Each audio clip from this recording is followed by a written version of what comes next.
കൈത്ത ഒന്നാം തിങ്കൾ.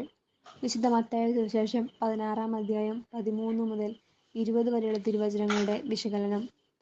പത്രോസിന്റെ വിശ്വാസ പ്രഖ്യാപനം. കേസറിയ ഫിലിപ്പി എന്ന ദേശത്ത് വെച്ച് നടന്ന ഒരു സംഭവമാണ് ഇന്നത്തെ നമ്മുടെ ചിന്താവിഷയം. സീസറിന്റെ കാലത്ത് ഹെറോദേസിന്റെ മകനായ ഫിലിപ്പിയുടെ ഭരണപ്രദേശത്തിന്റെ പേരാണ് കേസറിയ ഫിലിപ്പി എന്ന നാട്. രാജാവിനെ ദൈവമായി അംഗീകരിക്കണമെന്നത് പ്രഖ്യാപനമുള്ള കാലഘട്ടം. അപ്പോഴാണ് യേശുവിന്റെ ചോദ്യം, ഞാൻ ആരെന്നാണ് ജനങ്ങൾ പറയുന്നത്? വലിയ പ്രവാചകരിൽ ഏതോ ഒരുവനാണെന്ന് പറയപ്പെടുന്നു എന്നവർ ഉത്തരം പറഞ്ഞു. അതുകൊണ്ട് തൃപ്തനാകാതെ യേശു വീണ്ടും, ഞാൻ ആരെന്നാണ് നിങ്ങൾ പറയുന്നത് എന്ന് ചോദിക്കുന്നു. ശിഷ്യപ്രമുഖനായ പത്രോസ് പറഞ്ഞു, നീ ജീവനുള്ള ദൈവത്തിന്റെ പുത്രനായ ക്രിസ്തു ആകുന്നു. അത് ഒരു ദൈവിക വെളിപാടാണെന്ന് യേശു പറയുന്നു.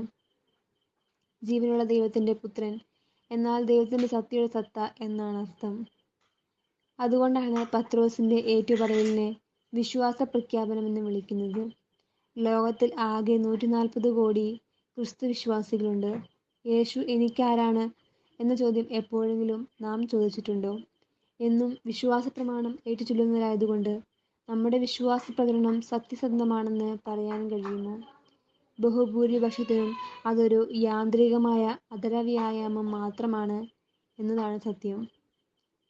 ഞാൻ തന്നെ. പുറപ്പാട് 3:14, യോഹന്നാൻ 8:24 എന്ന വചനത്തിന്റെ മറുരൂപമാണ് ജീവനുള്ള ദൈവത്തിന്റെ പുത്രൻ എന്ന ഈ ഏറ്റുപറച്ചിൽ.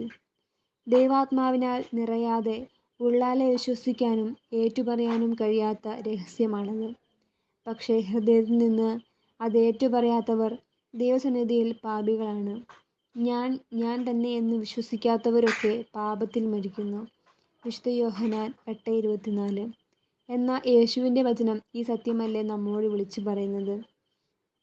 ദൈവത്തിൽ വിശ്വസിക്കാനും അത് ഏറ്റുപറയാനും ലൗകിക വിജ്ഞാനം പര്യാപ്തമല്ല. അത് ദൈവത്തിന്റെ വെളിപാടിലൂടെ മാത്രമേ ലഭിക്കുകയുള്ളൂ. ദൈവജ്ഞാനം ആരും പഠിപ്പിച്ചതല്ല, യേശു ക്രിസ്തുവാണ് അത് എന്നെ പഠിപ്പിച്ചത് എന്ന് പൗലോസ് ഏറ്റുപറയുന്നു. ഗലാത്യർ 1:12. മാംസരക്തങ്ങളല്ല, സ്വർഗസ്ഥനായ എൻ്റെ പിതാവാണ് നിനക്കിത് വെളിപ്പെടുത്തി തന്നത്. വിശുദ്ധ മത്തായി 16 എന്ന വചനം തന്നെയാണത്. അതെന്നും അങ്ങനെ തന്നെ തുടരും. നമ്മുടെ വ്യക്തിപ്രഭാവങ്ങളെയും ലൗകിക വിജ്ഞാനത്തെയും അതിലംഘിക്കുന്ന ദൈവിക വെളിപാട് ലഭിക്കാൻ നമുക്ക് പ്രാർത്ഥിക്കാം.